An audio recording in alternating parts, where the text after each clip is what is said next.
going to do something very American, of America, the most freedom liberating things ever. We are going to make this M16. Good evening, ladies and gentlemen, mammals and insects, and lizards, and whoever is watching. Tonight, we are going to make this $20 toy gun that is actually quite good size to make it more, let's say, wastelandy and DIY for my next project I'm working on. So let's start with the plain obvious by removing all the screws from this, and so releasing all the things that we are going to remove, and take a look inside. Seems like this end is glued.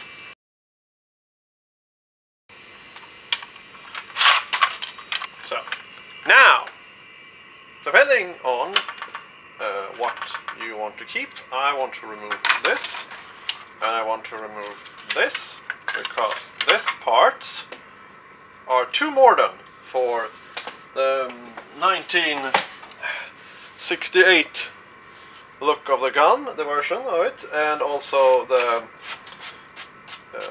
there's gonna be a lot of new stuff. So I'm going to replace this and this. It's very good if they can be just removed. So I wanted to keep this mechanism to have the trigger actually working, but the electricity I can just remove that. So keep this and the spring, but remove the electricity, unless if you actually want it to work. And also, these things are going to be removed, but put in a special jar, because we are going to paint them. I find this pedagogical picture here of the evolution of the M16. You see, here's the original that we are going to make, and this is basically what it looks like now. But still, the central part still looks the same, so that's the one we're gonna keep. But then you can go ahead and modify it however you want to with rail mounts and so on. Anyway, let's get going. Yeah, so we're going to start with taking these little lids here and also placing a roll inside of tape, because when the tape is out, it's a really good fit and actually are very close to the size of the tube that I am using. And you see, I'm just going to carve out from the lid here, and I'm keeping many of these lids because they are so good to make stuff from. So that's a very easy way to get materials by actually using food packaging, which I usually do. So you see, it will fit there perfectly. And as you see there, it's something that will be stock in it there, so we will just mark that and cut it away like that with a sector knife we have there, or a saw or something. Yes, so there you're gonna go, like putting a tube inside of there, and here's also the thing that I'm gonna just make this a prop, so it doesn't really need to be functional in that way, but it's also very easy to just remove if you want to make it to actually shoot darts after this. Anyway, you will probably look at this and say, oh, you're an idiot, you should have done that instead. So go ahead and do it. So now we're gonna make the barrel, and I'm taking this all the rolls from the tape, the old ones here, and I'm going to put a lid there, which I've cut a hole in, because this fits over here like I did inside of there. And I will make a few of these, and also I realized that this might be too short, so I will extend that a bit. But then we're going to use this size and some of that size, which we have here, except longer parts, to extend it about that length. This barrel as a stock for spraying cleaning agents. It's gonna be glued in, not straight, but in an angle.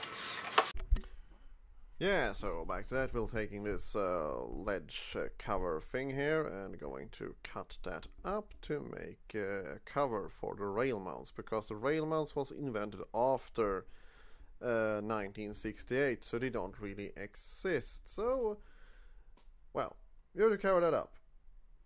So this is a very clever way. I have done this before to my some other tutorials, which I can go into more into detail, which I did, like the scope, which is also something you can add to this thing. Anyway, so it's just going to cut this inside length of it and then glue a part in front, in the middle of it, like I'm doing here.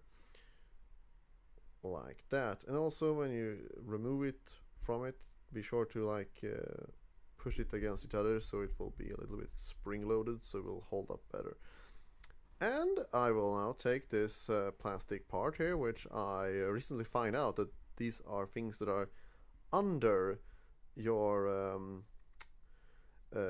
traveling bag, so underneath it, which is kind of weird. But anyway, it is also like a handle or some other kind of plastic thing for making support for things.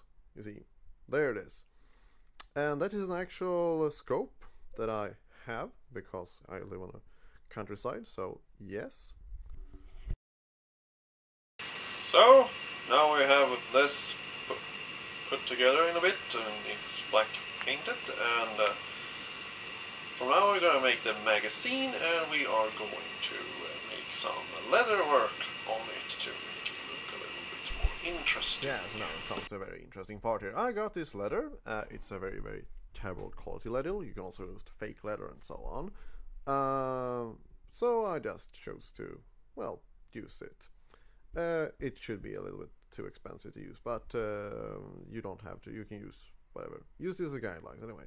So what I'm doing now is actually measuring out, because now I'm going to teach you here a technique that my grandpa actually taught me unintentionally, because he was kind of a DIY man when he was alive. He is now dead. He's been dead for a long time. Anyway, so if you take this tool to make some holes in it, like we are doing here, and then instead of a big thread, that he actually noticed that demolition electric wire is working perfectly good for this kind of thing. So many of the things that he made was actually made in green demolition wire, like this, instead of a thread, which I actually choose to use here because it looks very DIY-y and fun and so on, and it's also going to hold up. Now, this will not be important because it is going to have a structural support to it, but it's a fun technique to use anyway. And it looks kind of gorgeous, like that. And now we have admiring that, which I'm just doing the opposite side here on this spray can, or cleaning agent spray.